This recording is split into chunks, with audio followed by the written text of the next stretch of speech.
Yesterday, Trump announced 100% tariffs on all Canadian goods if Canada signed a deal with China. Today, he announced that he wouldn't allow China to take over Canada. Carney's response? As always, he backed down. My name is Nico Lagan, and I'm too conservative for the conservatives. My co-host, Rob Ambrose, not woke enough for the liberals. We are the political orphans. Is it going to stop? Like, is Carney gonna shut the hell up and just do the right thing and make a deal with Donald Trump and the U.S.? Like, it's not that complicated. It's very, very simple No, stuff. it But isn't, is he right? going to shut the hell up and make a damn deal? Yeah, it kind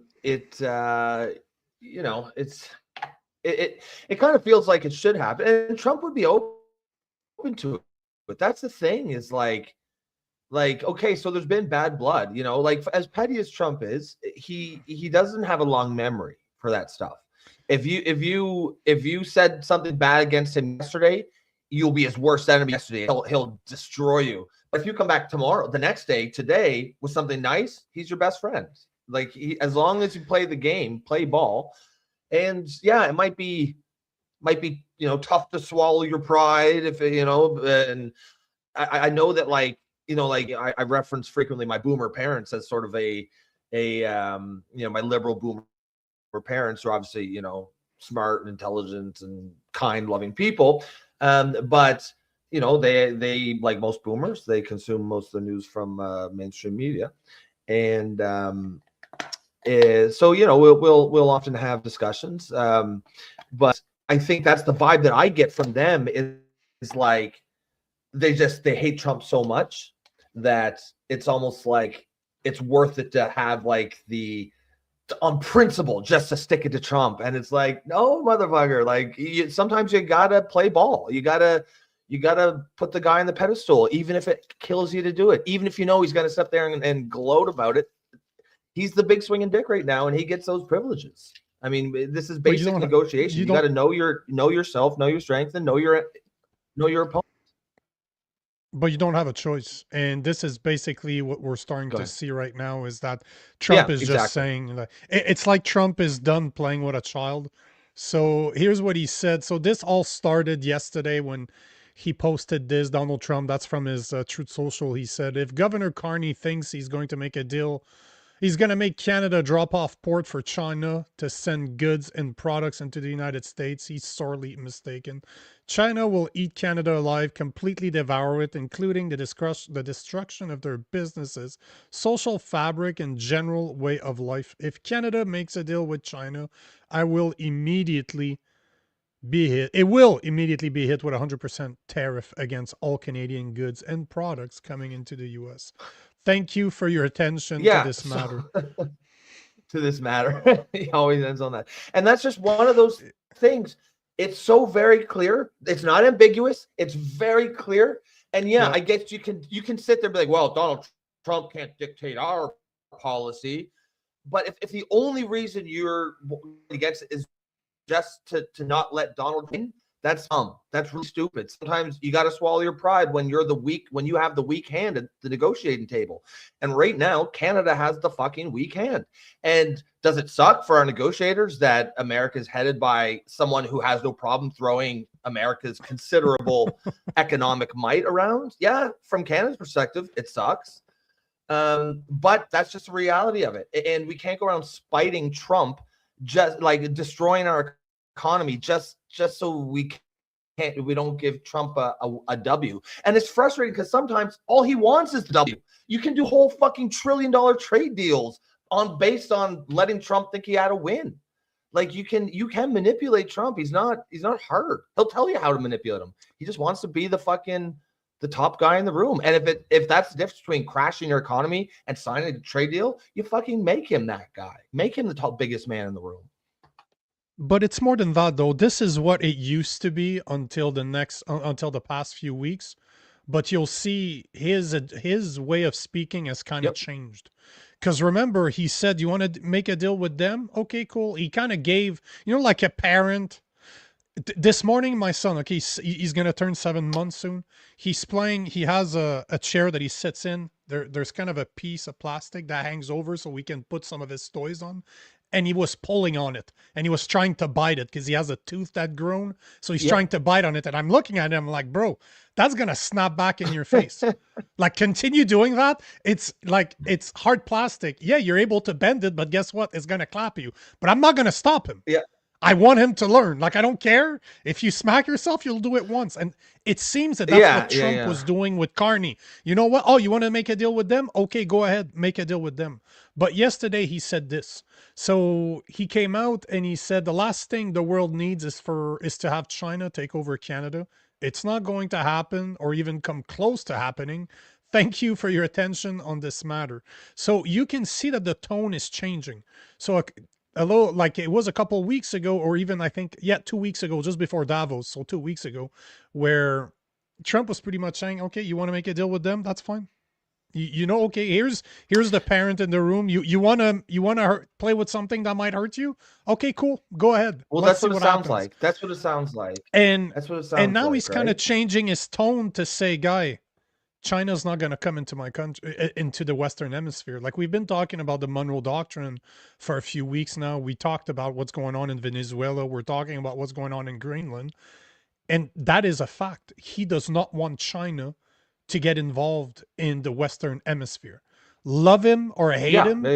Now it's becoming very, very clear that is not even you're competing with our business. Like, we want to put tariff, because it started as in, we're going to put tariffs on you to help our business grow. We'll take that money and reinvest it in those businesses so that we become more independent, which, you know what, agree with the tariffs or not, that's fine. But now he's changing his tone completely. It's about China. We do not want China to get into the Western Hemisphere through Canada, which is a reasonable, which is reasonable. Sure, exactly, and that's what kind of blows my mind, because it seems that that's the part that liberals are not understanding. Like, people like your parents, I bet you they don't understand this. Like, they think that it's the same talking points that Carney made back in April last year. We need to stand up to Trump. No, that has nothing to do. You're an idiot. Yeah. That's making deals with, they're trying to make deals with China when they buy 4% of our exports, and you're spitting in the face of a country that buys 76%. This is literally the difference between our economy being okay and you destroying our economy. I was going to the gym yesterday morning, and I was listening to very leftist people on the radio, like very leftist. And even them, they did not want to say, they would never say that Trump was right. But they made it clear that, why are we trying to align with China? No, and at the cost of our relationship with the but you cannot do it. It's fine to align with them if all you want is buy their services and they buy your stuff. You know what? I can understand that, but not at the cost of a relationship that's over $950 billion a year. Like, they even said $1 trillion on the radio, because it is $1 trillion, but I use 950 because it's not quite $1 trillion. But all to say that $4 billion shouldn't cost you $1 trillion. You know what I mean? Are you guys absolutely insane? 4% versus 76 never should happen. Never. It should be a no-brainer. You know, I don't want to take this comment from. But hold on. Saxon, don't take comments right now, because we'll take them once we're done. Because there's a couple more things that we need to check before we get into it. But it's exact. Okay, but this is exactly relevant to a point I'm making. I'm just using this as a jumping off point. I'll keep it brief. But you know, people say this all the time. You don't put an egomaniac on a pedestal. Trump is talking out of his ass. Why? They're all egomaniacs. Does it not change? Does it not change the equation if you put that egomaniac on a pedestal, he does not destroy your fucking national economy? Because we've known that, yes, put him on a pedestal does work. Look at all these other fucking pretty jammy deals that other countries get when they just do the pomp and circumstance. No one's saying you have to blow the guy. you make him feel like a big man. You talk respectfully about him, which you should anyways, because he's the president of fucking United States of America. You know, do a little pomp and circumstance, a monkey dance. That shit goes, you get so much fucking mileage from that. I'm talking real world mileage, like shit that can actually help your economy. And you have to swallow your pride for a fucking hour. Like that's this idea, like, oh, you don't put an egomaniac on a pedestal. Well, if he has the power between life and death over your economy, yeah, you do. Especially if it's going to fix it, if it's going to prevent the destruction of your economy. This is such a no-brainer to me. But anyways. But that's business. That's all I want to say. Comments like that. But comments like this just proves to me you've never been in business, because how many times when you make a deal, you have to swallow your pride.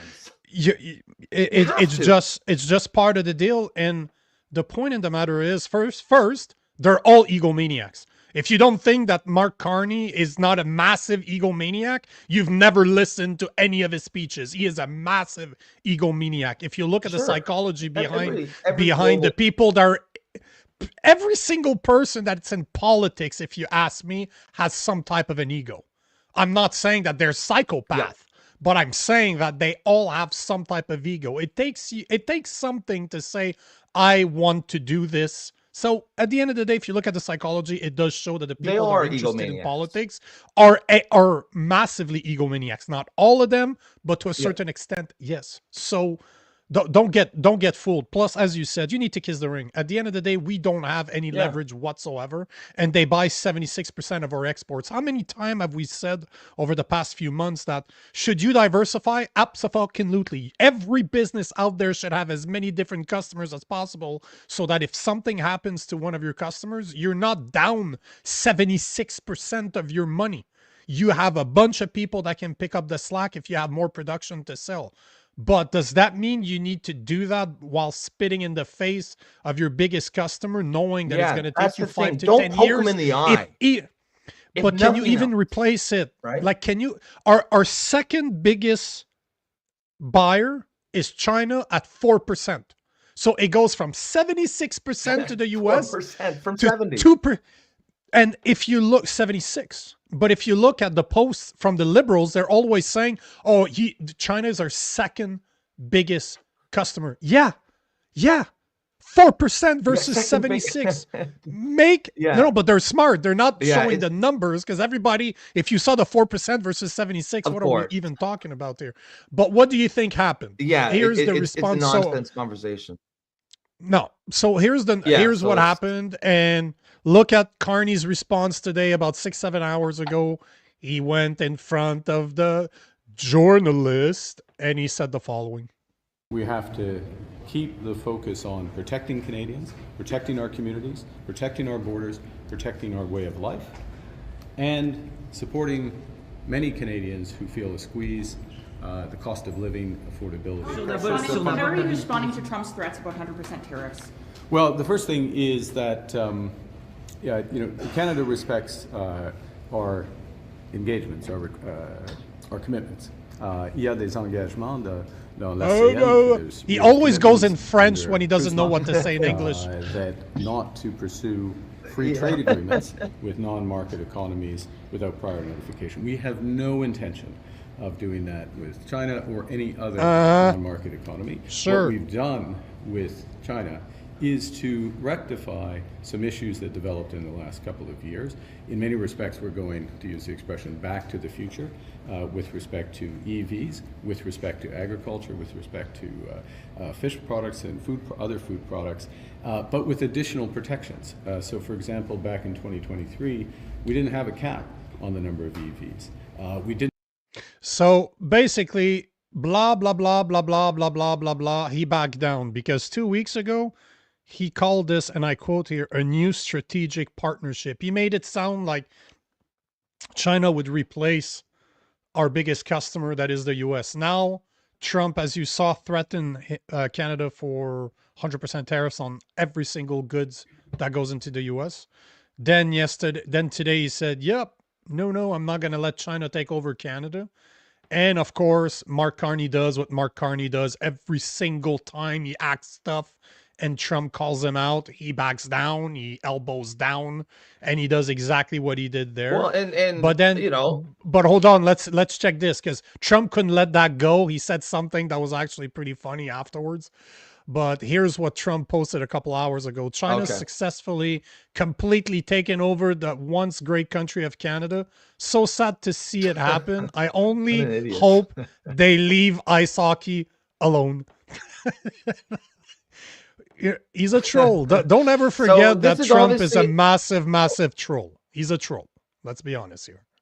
So, yeah, and so here we are now with the bullseye back on us, because I feel like it felt like we were kind of slipping under the radar screen. He wasn't really looking. You didn't hear much of the 51st state stuff. He wasn't really picking on Canada as much when he was focused on Greenland. But now that he sorted that out, Carney's going, oh, hey, look at this bullseye. And now Trump's got his eye firmly, because he's clearly into this China thing now. This is big to him. And like, it's, you know, it's fucking, it's just, the people who say stuff like, oh, well, you can't give in to them. These are people who exist in a fantasy world. Ironically, it's the world. The fact is, America has pulled its punches throughout the rest of the world for the last 4 or 5 decades. America has not thrown its weight around in a way, because they've been generous. Like we see now with Trump, finally, from their perspective, bad for us, they have a president willing to throw the weight of the United States government around. And we can see now, holy shit, there's actually a lot of power there. They can really fuck our days up. The fact that they haven't been doing this for the last 50, 60 years, the fact that, you know, civilized older liberals can sit around and be like, oh, well, you got to stand up to a bully. Ha ha ha. Like they live in this world where he won't actually do something to you, right? Yeah, you do have to stand up to the bully if you're literally 3 years old and the bully is a fucking MMA fighter and he's gonna smash you in the face if you don't, if you do stand up to him, right?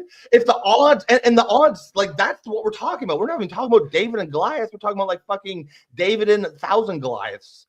And so when you're in that position, yes, in the real world, Trump, that old world order is gone. Trump will use the full force of the United States government to hurt countries that piss him off. And it looks like he has, you know, there's a whole lot more power that America had that they chose not to use. So we thought we were invincible. But it's not even, see, I don't even like when they call Donald Trump a bully, especially, I don't care what he does around the world. Like, we'll talk about the Canadian-US relationship here. It's Carney. So Carney's basically that annoying little brother that keeps on poking people, insulting people, talking against people. And then once the person looks like, hey, bro, what are you doing? You can't do this, or else, smacks you in the back of the head. Now he screams, I'm a victim. Bro, you've been trying to piss people. You've been trying to piss him off for months now. He's been antagonizing Trump for months when Trump has leverage and we do not. That's a fact. Like it or not, love Trump or not, love Carney or not, Carney has been trying to, he seems to be doing everything possible to piss off Trump. And I think Trump is a lot more patient than I would be. If I was him, I don't think I would have been as patient as Trump has been over the past 8 months. So obviously they have a relationship. Obviously they know each other. To me, I think it's a game they're playing to make us talk about it. But hey, I don't have the proof yet. But all to say, he's not a bully. Like, if I had to quantify him, he's really someone that will insult others, that will scream in people's faces. You know, somebody that gets up like an inch to your face and starts screaming in your ears. You just smack him. You don't even beat him up. You just give him a smack, and then he's gonna call the police on you for assault. This is what I'm seeing from Carney's past 9 months of dealing with Trump. It's absolutely insane. Yeah, and I think that archetype, or that sort of figure, mental picture, I think that fits. I think another one that I find fits for Carney is just of someone who's being completely overplayed, who called a bluff on a big stakes poker game, and it was a bad bet. Like, And when it's obvious that it was a bad bet, he keeps doubling down on that bet. Like the bluff isn't working. There's only so much we can do to a guy willing to use the full force and power of the United States government. He could pull out a Kuzma and devastate our fucking economy overnight. Like talking like fucking 3% GDP drop probably in a week or so, right? Like those are real world consequences. And to put ourselves at a high risk of suffering those consequences just so we don't give Trump a win, or so we can stick to principle that we should never give in to bullies like Trump, is just insane. Debbie Curie Fraser saying Carney's arrogant, condescending, smug, little man syndrome, criminal who should be in jail with his creepy buddy Trudeau. It's hard for me to disagree because he is arrogant. He's very condescending when he talks to people. He has a little man complex. I completely agree with that. Yo Daddy 1974 saying liberals are just mad because an adult is at the head of the table. I don't know that I'd call him an adult, but he's definitely someone that will swing his dick around. He's not scared to use his power. He's not playing by the rules. He knows he has the big hand. No, he is. Exactly. No. He is playing by the rules. All the other Americans, like by the old American rules. No, by the old rules, where America didn't by the rule of who wins. Yeah, by China the rule plays by their rules. Yeah, like rules like. Sorry, go ahead. Oh no, but he plays by the rules of people that dominate. When you have a superpower, guess what? They throw their weight around. What's that book like? That's the 51 Laws of Power or something? Straight out. But it's always been like that. But it's always been like that. That's nothing new. In some ways, just it's refreshing. Human beings. You're right. It's always been like that. It's refreshing to finally have someone who's not lying about it. We can see the raw, naked power. You know, the games of power and dominance. And in some ways, it's almost refreshing just to see it out in the open, where so much of it has been just like, you know, behind the scenes and soft power. This guy's just whipping his cock out and slapping it on the table. And it's like, all right, boys, let's see what you got. And if you've got the nuts, if you've got the best hand in the game, it's a great strategy, right? And he knows it. And he knows it. All you can do is either stay there and get steamrolled on principle, or fucking kiss the ring. You give the guy what he wants. He wants to feel like, I mean, is he narcissistic? Absolutely he is. They all are. He wants to feel like the most important person in the world. And frankly, it's hard to argue that he's not. Right? Agreed. Let's take a couple of comments. Yeah. It's not crazy to want to be treated that way. Not if you have the power.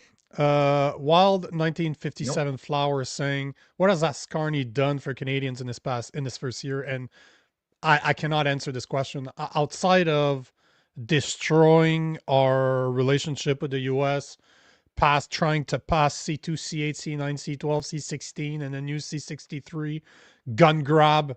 Everything that he's done has not made Canada better. Everything that Carney's done since April has made Canada worse, if you ask me. Carmilla Wayne is saying Marx is just a professional grifter. I love that you're calling him Marx. I've been calling him Marx for months. He's almost on par. You know, he's not, he is a professional grifter, but Zelensky's better than him though. Grifter wise, Zelensky's like God mode grifter. Like he is the highest paid actor in the world. He's a fundraiser. Highest paid. I saw that post. I think it was from last year. It was The Rock that won the most paid actor in Hollywood. I'm like, yeah, no, he's called Zelensky. The Rock got nothing on Zelensky. Last comment. Thomas Gordon is saying liberals ruin the economy, then try to blame Trump. That's basically what they've been doing. If you listen to his WEF address, that was 17 minutes of Carney blaming Trump and the US for 11 years of liberal policies. Awesome. That's basically what I mean, at the end of the day, you know, let's say, you know, you're I don't know, you've got a giant building or something that you don't take care of, so it's in garbage shape, and then a hurricane comes and it destroys your home. but your home would have survived if you put the work into it in the years before. Who's to blame? Is it the hurricane's fault for the fact that your house is destroyed? Or is it you because you didn't take care of your home and you put yourself in a position where a natural disaster, an act of God, could destroy you? Well, it's even more than that, though. But it's even worse than that. It's even worse because we literally kept our natural resources in the ground instead of digging, drilling, and become top 3 superpowers in the world because we have the natural resources to be that country. Tracey, thumbs up. Can you hear us? We can see you in the back, ready to go. I'll take that as a yes.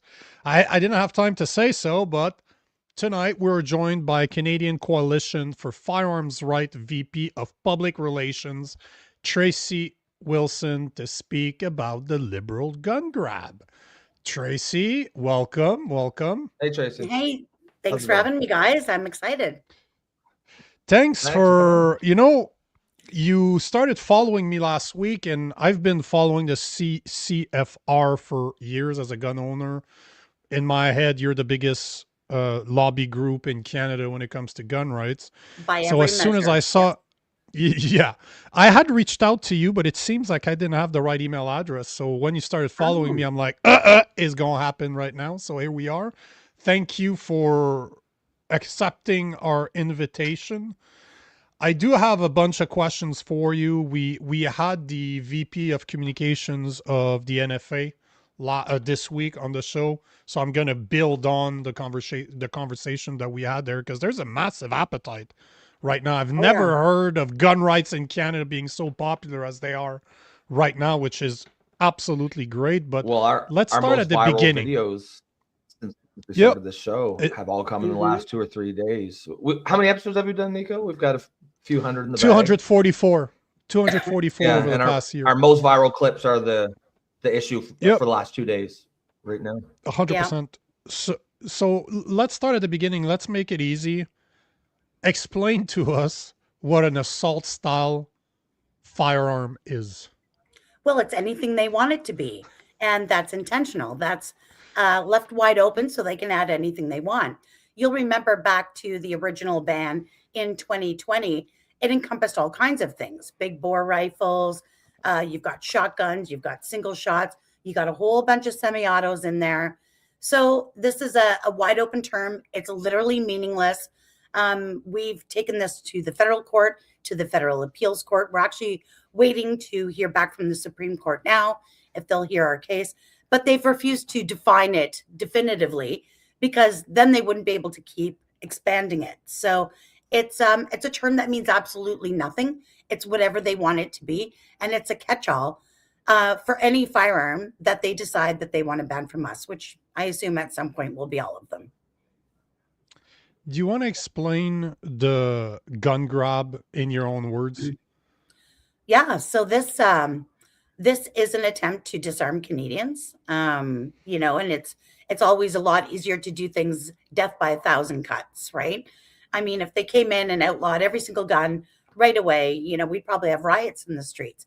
So what they've done is they've started chipping away. If they'd just done the AR-15 and left it at that, most gun owners in Canada, and I see it, unfortunately, it's not a united voice. And we see it in some of the hunting groups where they're like, well, you can't really hunt with an AR-15 anyways, so you don't need that, and then they come for the handguns and they come for the semi-autos and the big bore rifles. And it's happening exactly as we said it would. So basically it's a slow march towards disarmament. Unfortunately, it's not as slow as I'd like it to be. We are alone out there in front fighting it. In fact, like I mentioned, we are waiting to hear back from the Supreme Court if they're going to hear our case. We've tried to fight this in the courts, in the court of public opinion. We were the 7th largest third-party political advertiser in the last election, the only gun group to show up for the election. We spent almost $500,000 educating Canadians. We have been killing ourselves over here, trying everything we can. And I will say, as much as we lose, there's a bunch of successes too. And what we opened the show with here, with my part of the show anyways, talking about how it's a mainstream conversation now.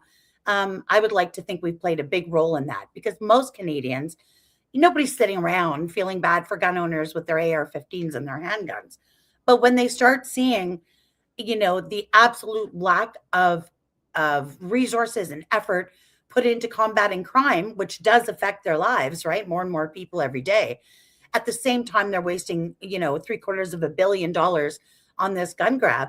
That's when the conversation starts to include, the normies, I call them, the people who may not otherwise care about our firearms. So, and then, so it's okay. Rob is a normie, just so you know. Rob's that's okay. and then so he is a normie. I'm one of those normies. Yeah.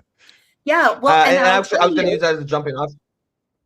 Well, I just want to include one other thing we've been really busting our butts with lately is we've got this group called the CCFR Insiders, and they're our monthly donors. And Rod and I hold meetings with them every month, and we talk about stuff. And one of the guys from that Insiders group contacted me, and he's like, hey, have you thought about reaching out to individual police force associations and seeing if they'll support this or not? And I'm like, okay. So I started, that's what we're seeing.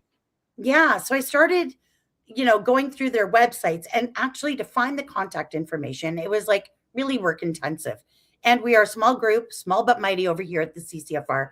We do a ton of work considering how few people we are. So I had this volunteer say, hey, let me put together a spreadsheet. There's 148 municipal police forces across the country. And so he found all the contact information for them. Some of it bounced back, not right, but a lot of it went through. And, I didn't hear back from many of them. And I kind of thought, well, I don't know if that exercise was fruitful or not.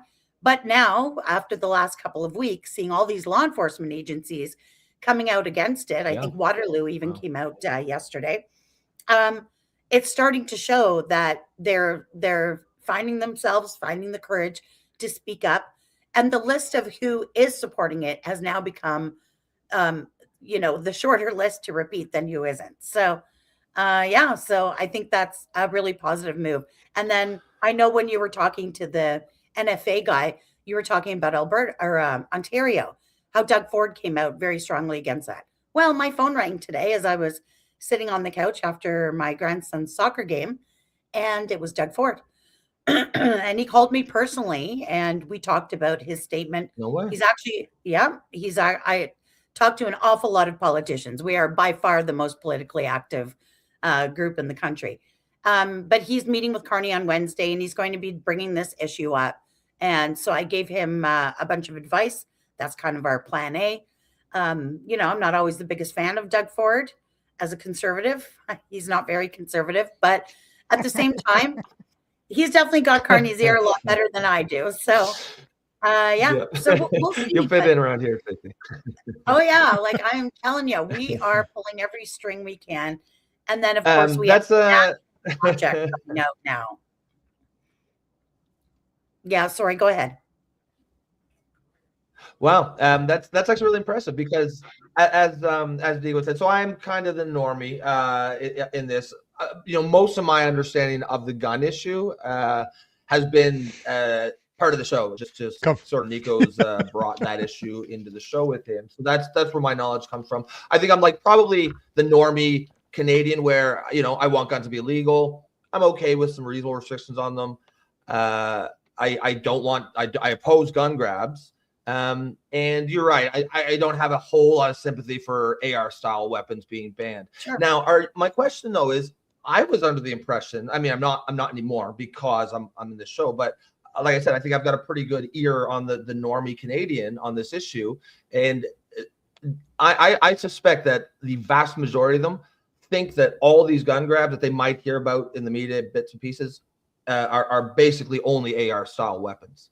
Yes. Do you have any resources? Is that at least your experience anecdotally? Because that seems like that could be a huge pressure point, because I think you wouldn't have to change any minds, just raise the awareness of the issue. Yeah. So that's been, excuse me, a major focus of the CCFR since we were founded back in 2015. We've gun owners. I've been a gun owner for 30 years. I've been a member of all kinds of groups. And I think we kind of suffered from some bad branding. We were told to keep our our sport and our hobby and our lifestyle on the down low. Don't wear gun shirts. Don't put gun stickers on your car. Hide it. The problem is we never normalized it. Yeah. So a few years ago, we recognized that this was a very serious problem, and we need to reach out to the normies and start normalizing this stuff. So we founded National Range Day, which is the first Saturday in June every year. It's become a huge event at well over 150 clubs every year. We open our doors to the public, let them come in. And that's the idea, is to come in, let them try these firearms. People who maybe otherwise would never have that opportunity. And all they know about guns comes from Hollywood or politics or the media, press conferences with scary silhouettes of firearms on the podium, stuff like that. So that has been wildly successful. I host a great big one here just outside of Ottawa. I get well over 1,200 people come to my range day. It is packed. We also have the only national women's program where we have women taking women to the range. And there's a method to my madness there. And women are decision makers. Important. Women vote. They make decisions for their family. They decide what their kids are allowed to do. And a lot of, suburban or even urban soccer moms, they don't have the greatest opinion on firearms. So my idea was, I can argue with these people all day long and debate them online, or I can just take them to the range. And we all know that the very best way to influence someone's opinions on guns and gun ownership is to let them come out and try it. So we have that huge public education piece, which is consequential to having long-lasting change, right? Stuff can change. You get a friendly government, things get okay for a little while. You maybe make a couple of inroads. You get another unfriendly government, you're back in the same boat. If people, the normies, stop supporting bad gun policy, then politicians will stop trying it. So that's the idea. It's, I spent a lot of my time in the US, and I like the southern state like Alabama, Texas, Arizona. So there's guns everywhere and everybody has a gun on them. And it always baffles me how feminists, women that call themselves feminists, are not massive gun supporters. I'm 230 pounds with 20 years of martial art experience. You're not fighting me. If there's a guy like me that wants what you have, whatever that is, you're going to need a gun because you're not going to fight me off. And my buddy that introduced me to firearms, that's the first thing he said. Because he introduced me when I was still fighting in the ring. He's like, bro, I don't care that you're a fighter. I'm going to just shoot you. It's the greatest equalizer. You don't have to worry. I don't have to worry about this stuff. But where I wanted to go with this is, the gun ban, or the gun amnesty, should I call it, is set to expire on October 30th this year, which means that all those prohibited firearms and devices are going to be either given back to the police. At least that's what they expect us to do, is to give them back to the police, or permanently deactivate them prior to that date, or else Canadians like you and I are going to become paper criminals. And you look at the time we're facing, we're talking 14 years in prison, which is the same thing as somebody who's accused of rape with a weapon. So this is serious, serious time. So the question I have for you is, from your experience, because you've been with the CCFR for a long time, why do you think that they're going after law-abiding citizens instead of the criminals that commit crimes, considering that 90% of the guns used in crimes in Canada come from the US?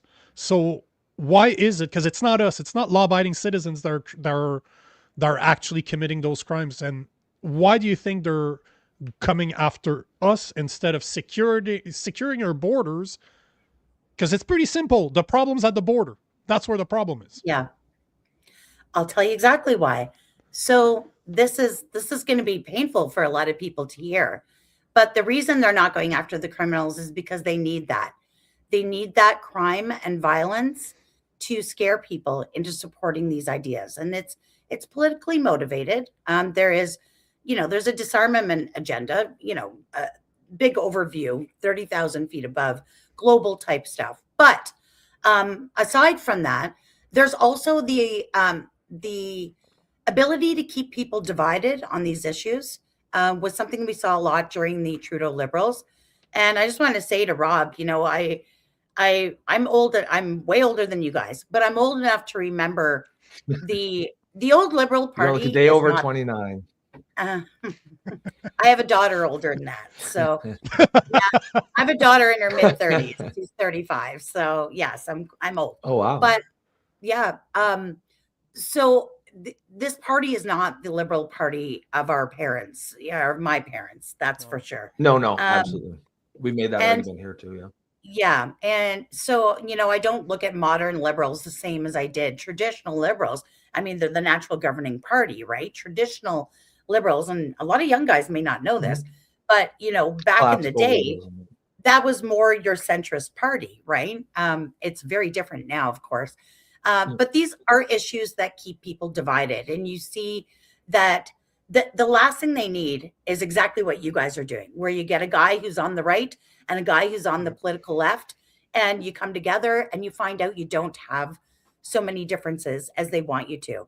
So this is divisive, and it's a long time coming. There's a lot of pressure from the anti-gun lobby groups. And the reason they're not focusing on crime and violence is they need that. They need that to keep supporting people who are afraid. And I mean, I want all Canadians to be safe. I don't want people to be afraid in their homes. But they keep you afraid of firearms. You have a shooting on the Danforth committed by a criminal with an illegal gang affiliated handgun. And what do? They call for gun control. Not a single thing they've done in gun control would have prevented that tragedy or most of the other ones, right? So, they use it, unfortunately, and that's a horrible thing to do to your citizens. Today, I had a call from CBC. They were out in British Columbia. There was a protest out there they're protesting the, all the extortion going on out there. And the CBC reporter wanted to talk to me about self-defense and what's legal and what's not. And they've got these groups who are victims of extortion calling for free firearms licenses for the victims so they can get armed up and protect themselves. And, listening to him, we were in the car coming back from a restaurant. I'm listening to this CBC reporter tell me this, thinking, my God, if I mentioned on an interview 7 or 8 years ago the word self-defense, they called me an extremist. They called me a far right, gun wrangler or gun nut or whatever. And here we've got normies who don't own guns at all, who are demanding that the government not give them just firearms licenses, but arm them up so they can defend themselves. And I thought, what is going on? Like, what a drastic turnaround. So yeah, it's politically motivated. And of course we're easy pickings, right? But it's become less and less popular. I think the sponge of gun control has been wrung dry and it's running out. And Carney's going to be facing a big problem with this because, he's not my guy. That's for sure. I did not vote Liberal. But I can tell you right now, looking at the polling, I'm not blind to what's going on. And he's likely, if he was to call a spring election, he's likely to get a majority. This issue, however, will likely prevent that. So I wouldn't be surprised at all. I know that the amnesty ends in October. It's been pushed back and extended multiple times. I would expect to see that again. And we're not going to let up until they abolish this thing entirely. So we're going to fight it to the end until we can't. What are you hearing from the average Canadian out there that's part of the CCFR? Like, because I do a lot of research, obviously, for shows like today. I'm extremely research and I know what's actually going on. Plus, I have access to people like you, so it makes my job a lot easier. But the average firearm owner does not have access to you, doesn't get to speak to some of the most well-known gun lobby groups in Canada. So what do they tell you? Like, what are you hearing from the average Canadian when they hear guys like me have videos go viral saying, dude, you're looking at 14 years in prison? They're terrified. That's this is serious. 14 years is no joke.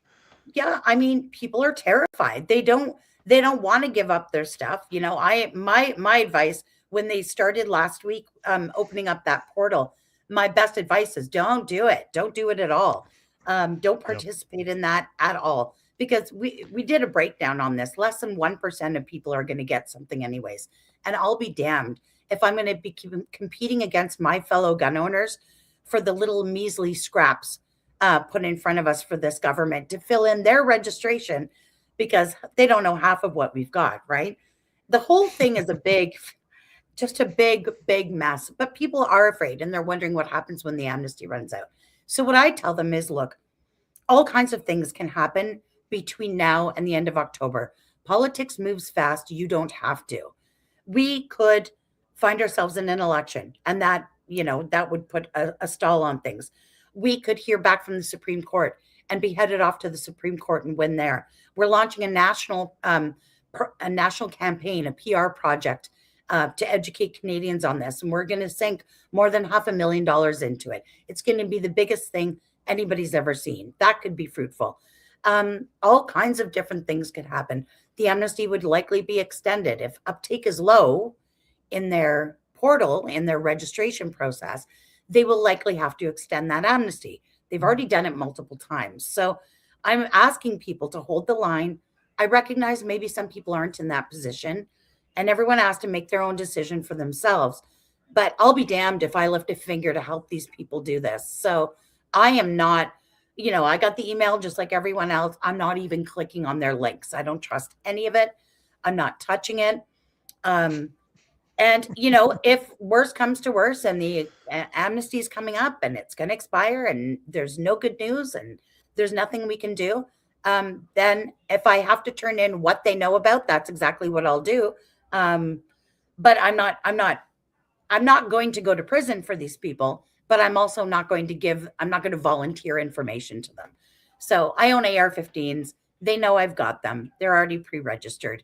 If I was to click on their stupid portal, it would already be preloaded in there. I'm not fooling anybody.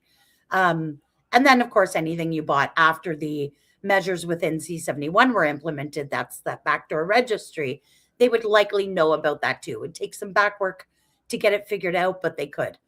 They're not going to be going door to door and inspecting and seeing if you've got a banned gun. They don't have the resources for that. The minister himself told us on that leaked audio that it's not going to be enforced.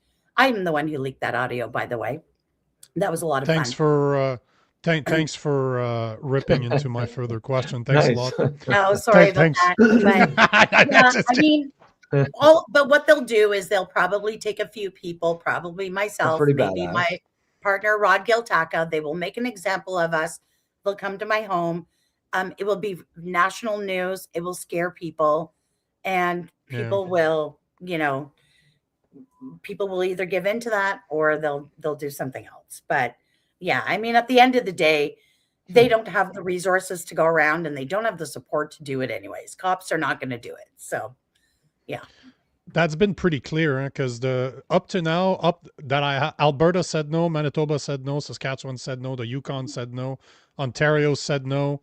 If Quebec has an election this year and the people that are winning that election by a massive amount are separatists that already said they support legal gun owners. The OPP said no. The Toronto police said no.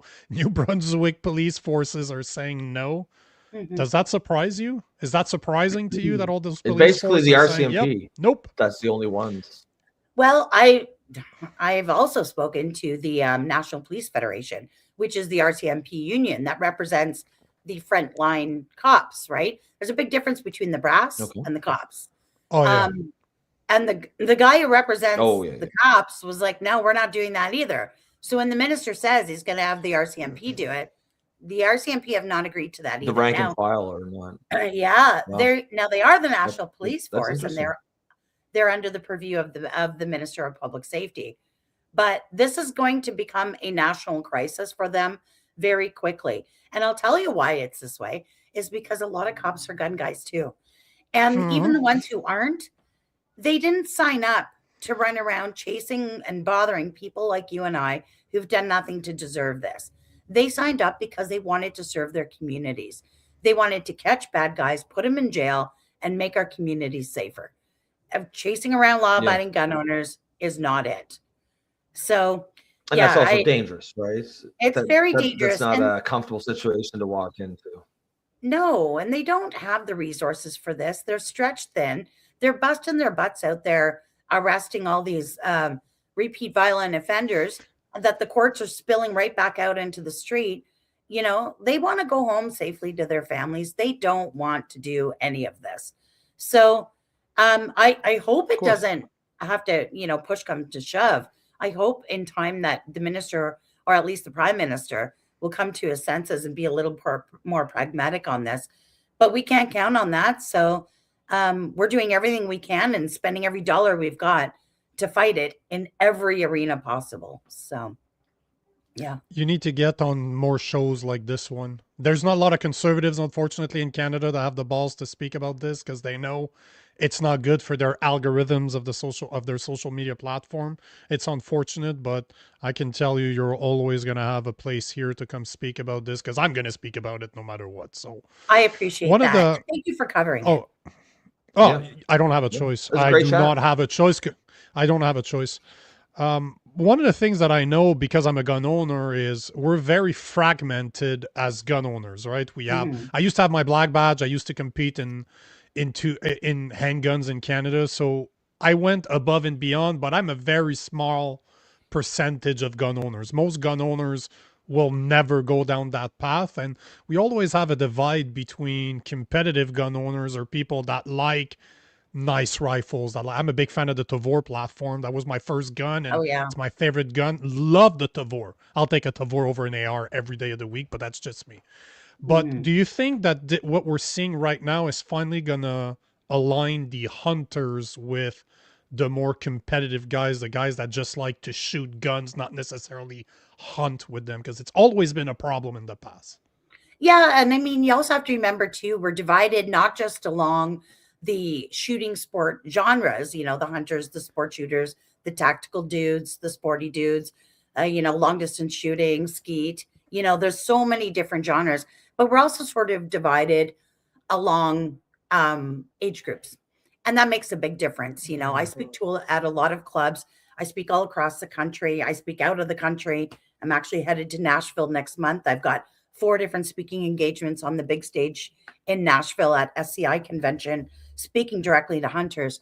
But this affects them too. I mean, we partnered with Jim Shockey, Canada's most legendary hunter. And right in that very first ban, in the 2020 ban, he had some of his most prized hunting rifles banned because they're big bore rifles, right? He's traveling around the world hunting with them. And, you know, he did a video for us and he's sitting there in front of a table with his 2 prized hunting rifles that are now banned.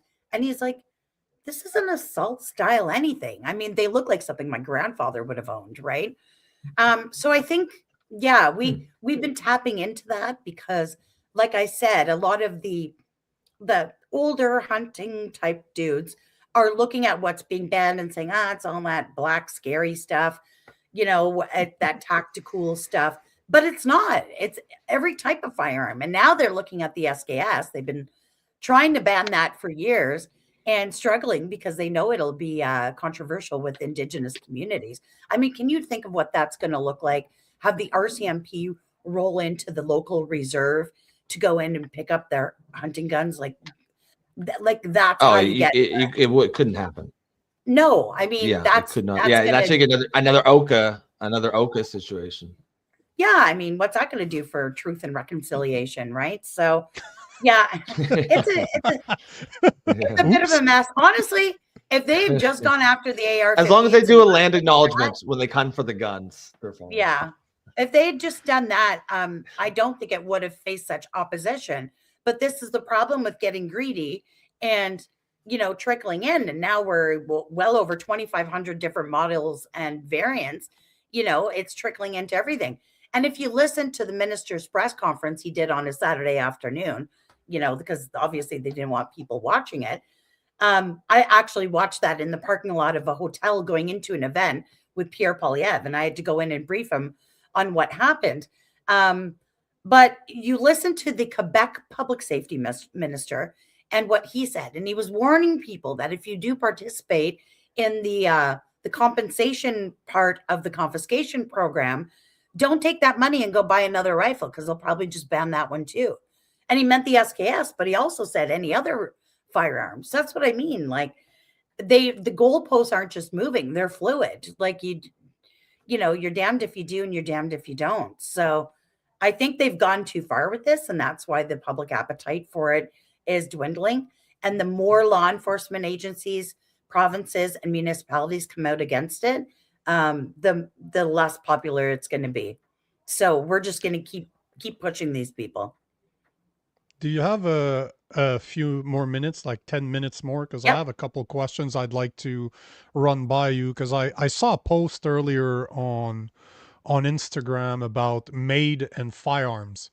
And I'm just like, okay, hold on here. That can't be right. So I did a bit of research, because I think you and I can agree that the biggest problem I'm seeing in Canada is the lack of educations.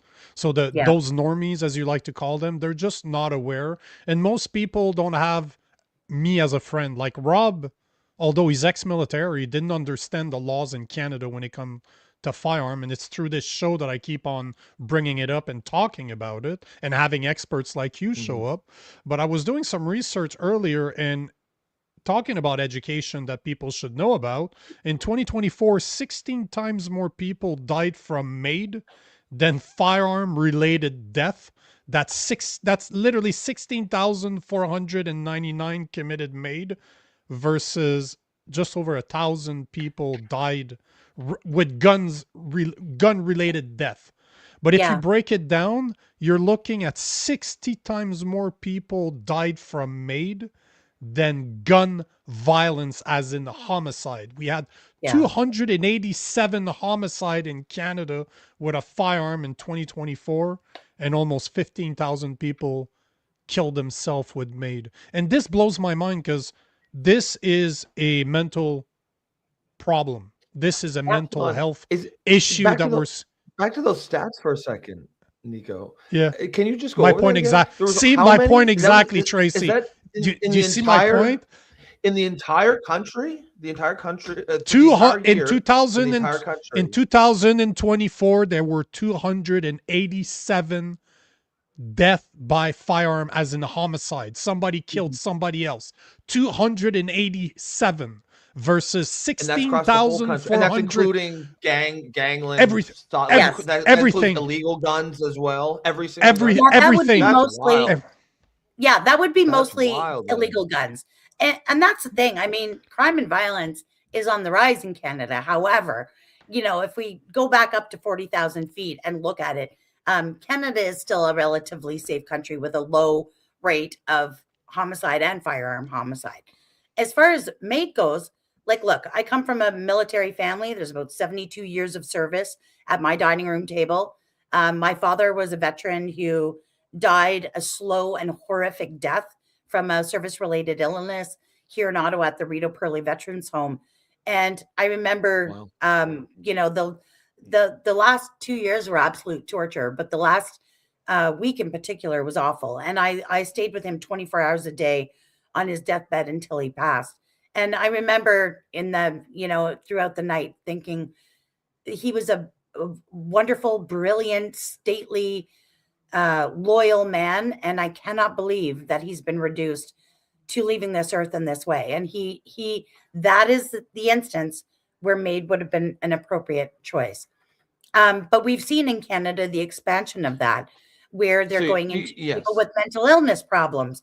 There was a lady who was homeless and struggling to support herself. And so she just wanted to die. There was a case I tweeted about earlier today or yesterday where the woman had given her husband the power of attorney to make those decisions. And he made that decision against her will. If he had put his hands around her neck and choked her, he'd be in prison. But because he got the government to do it, they killed her, and it was totally fine. That's not MAiD, that's murder. So, I think we've gone a little too far, and I know we've gone too far. It is spiraling out of control. But the reason I wanted to bring that up is just to show numbers. I'm a numbers guy. It's just numbers. People don't understand numbers. Almost 17,000 people committed suicide through MAiD last year. 287 people were killed with a firearm. You can add that to 10 to 1,050 because 750 of those were suicides. That's, again, another statistics that most people don't understand. The biggest the thing that people do the most with firearms when it comes to homicide is suicide. So it's not even a homicide. No. So that's just it's and I agree with you, by the way. Just my stepfather died from 5 years of fighting cancer, chemotherapy, and radiation month after month. He would have loved to have MAiD back then, but we're not seeing. It's not used that way. Exactly, but it's not used that way today. Well, that's not what it's for. And that's go ahead. That's Rob. what's interesting. As you were talking there, Tracey, it occurs to me that there's it's pretty much the exact same issue as we were just talking about with the guns is here with the MAiD, where I think the normie position is that they think most people are okay with it when they encounter cases like your father, but both of you guys, but they just are not aware. It's a lack of education about the way that has shifted. That mission creep has occurred, and now it's being recommended to mentally ill teenagers and this woman who did not give consent. And in retrospect, it was probably inevitable that this creep was going to happen. But certainly now that we've seen it, and certainly that has to change the conversation. But the normie Canadian on this issue does not know these things are occurring. No, I know. I see in the comments somebody's mentioning Kelsey Sheeran. I've got her. I'm trying to have her on the. Yeah, I'm in discussion with her to be on the show. Yeah, that's her book on my shelf. And yeah, she's done a lot of work on this. I know. In November, I was down in the United States on a training course actually with the National Association for Gun Rights, and there was a bunch of conservative-minded groups there. It wasn't training about guns; it was advocacy training, and there was some groups there, some pro-life groups, but also some anti-MAiD type groups, I guess you would call them. Sure. And pro-life groups. Yeah, well, pro-life in that sense, yes.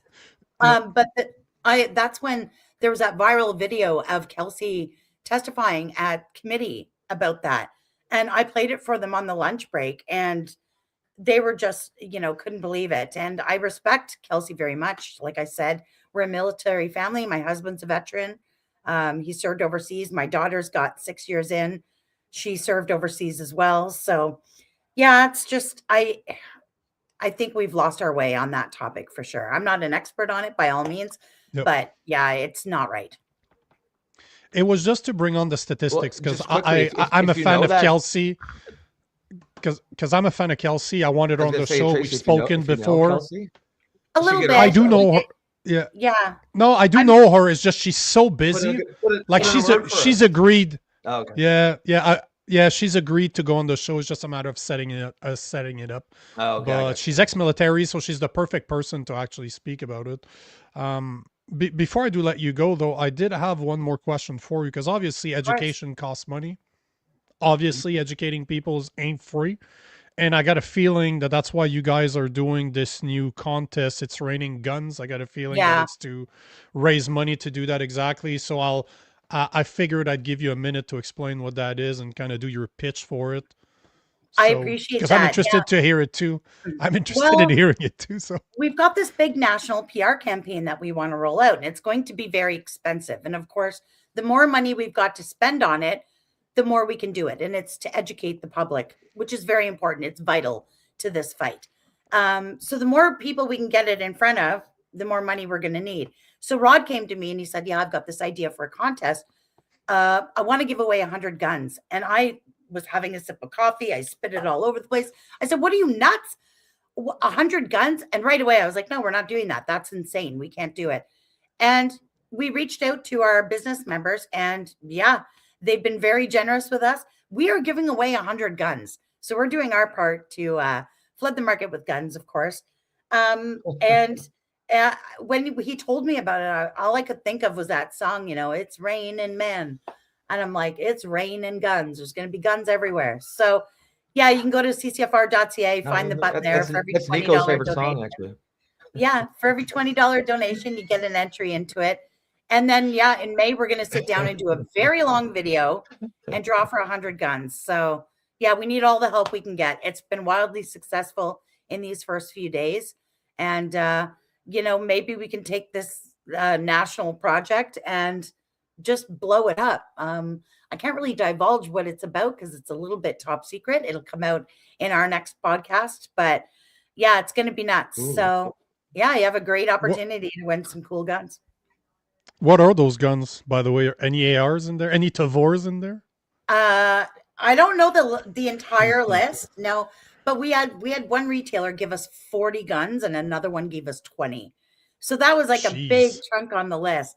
And then they've been trickling in ever since. Wow. So there's shotguns, there's rifles, there's all kinds of stuff. And I think once I get the list updated, man, I might get in on this. Yeah, man, like $20, what can go wrong, right? And that way, at least if you're making a donation, we're going to draw 100 prizes. That's a lot. So your odds are really good, right? So that's very cool. I really like that idea.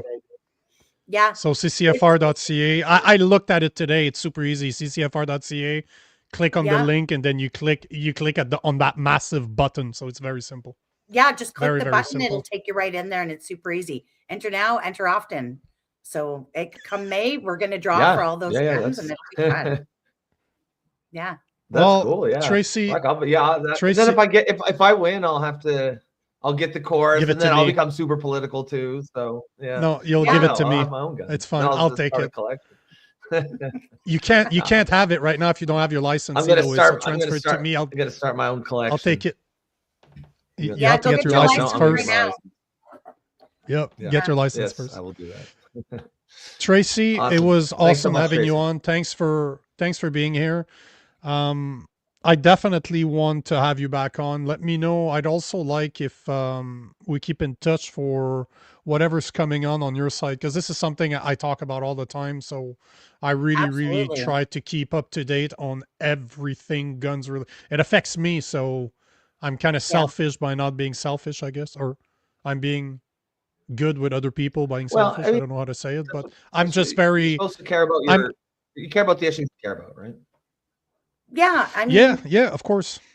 And I think that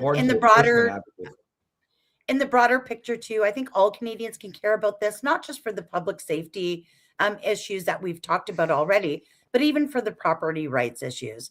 If it's okay for the government to step into my home and take my stuff, although I've done nothing to deserve it, and I've owned these firearms safely for decades, if not generations, they can step into your home and take your stuff too. So that's an important thing for people to think about. Yeah. 100%. Yeah, I think non-gun owners can get behind that as well. Yeah, absolutely, for sure.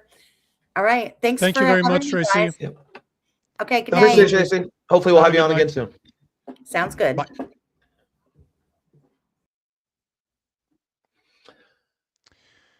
There it is. Oh, there you have it, man. Yep. Yeah, that was cool. I've been trying to get her for a while. I'm just happy because I thought that my talks against Pierre Poilievre and his party had kind of got me in trouble with the firearm lobbies in Canada. But we had two of the biggest gun lobbies in Canada over the past week. So I guess that it's all good. But I'm happy that I'm happy she started following me. I reached out. I'm like, yes, because she is the person. Like, if you follow gun rights or gun issues in Canada, she's always the face that you see. So it was cool having her on. Well, I mean, I thought that was super interesting that the police forces that are publicly pushing back against us is a direct result of her activism. I wasn't aware of that. It might be because we see that side of it, right? We see all those announcements and we talk about those things, but we don't see what's going on behind the service. We don't see and it's literally, they're lobbying. I guess that's kind of how lobbying is supposed to work, right? I'm assuming there's no like money changes hands or corruption. They probably just let these unions know, here's what we stand for, here's what we believe, here's why it's relevant to you as police officers. Yeah, and you guys talk about it amongst yourselves, and they obviously did, and they came to the conclusion that it's important to oppose this. And yeah, I think that was she should feel very proud of that. Well, one of the things that you start to realize when you look at the statement that those police forces are saying, they're not saying that they're opposing the gun ban as in morally. They just say we do not have the effective, like we don't have the people to do it. We don't have the bandwidth, which is very smart. Just that it's very, very smart. Which we is cannot, smart. we're not again, but this is Not where political. a lobby group, but that's where a lobby group does its job. Here's what you should say. You don't have to come out and say we are against the gun ban. We simply cannot enforce it because we don't have the effectives. So very clever. It's very, very, very clever the way they did it. I would be surprised if it's emails like that. Just emails saying, guys, have you thought about saying this? That's it. Keep it simple, but it's clever. It's definitely clever. So hopefully you enjoyed the conversation. And we'll that was great. That was a great chat. And I'll take this last comment before we sign off from CFM Rocks Queen. Says, we all don't start standing up now, we'll lose our freedoms and rights and be under complete control. And that's, to what Tracey said there just before she left. You don't need to be a gun owner or care particularly about the gun issue to support just have a sense that there's just too much government encroachment in our lives. And, you should be sort of pushing back against that wherever you see it, even if it's not on an issue that's on your top 3 or whatever. As she said, it's about property right. These guns that I own were all bought legally. I bought them under my legal right as a gun owner that have multiple licenses. I was allowed to buy them. Then they tell me that I can so basically they're telling me I cannot be trusted anymore. That's basically what they're saying. Not only can I not be trusted, but I am the problem. We're the ones that are going to come out of our homes and start shooting people. No, we're 2.4 million people in Canada that owns guns legally, and 287 homicide happened in 2024. So clearly, we're not the people causing problems, because those numbers would be a lot fucking higher. So great interview, guys. In the comment section, guys are listening. Well, hopefully you enjoyed this. It was a great interview. Yeah, I hope you guys enjoyed it, because they're not easy guests to get, but once you have them, that means they always want to come back after their first time. So they're hard to get the first time. Well, we have a good but time. Once we got them, we got them. Yeah. Yeah, I think so. I'm biased, but I think our hooks into them. Yeah. Yeah, no, I mean, certainly we're biased, but I think we provide a pretty enjoyable, because we just talk to them like regular people, and that's always fun, right? People like talking about things. What they don't like is being grilled on an interview or being fed gotcha questions by someone with an agenda. But so you want to pin it? Pin it.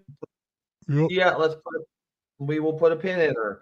Guys, if you are tuning in tonight for the first time, please consider supporting the show. Well, first of all, welcome to the show. This is the Political Orphans. And, one thing that Tracey said there, I don't know if you had just caught our interview with Tracey. What was her last name? Campbell? No, Wilson. It's oh, sorry. Yeah, okay. So Tracey Wilson. She had said, she was talking about the sort of the people who control information. When I said the worst thing for them is shows like this show, a guy from the left and a guy from the right, just common sense people getting together and, talking about the issues of the day, agreeing when we can, probably being surprised at the amount of common ground we can find, and respectfully disagreeing when we can't. And, that is exactly what the show is all about. So if you're out there watching and that sounds like something that you've been looking for, well, please stick around. You can support the show by becoming a member through YouTube for the low price of $2.99 per month. You can also buy us a coffee in the upper left-hand corner of the screen. And of course, the last way you can support the show is just keep coming back. We didn't take too many comments with our guests there, Tracey, but the show is heavily based on audience participation and engagement. So come back, throw those questions, comments out there, agree, disagree, whatever. We want to hear from you, and we'll get to them. Other than that, folks, excellent starts to the week. We'll have a great rest of your evening, and we will catch you tomorrow night. Peace. Peace.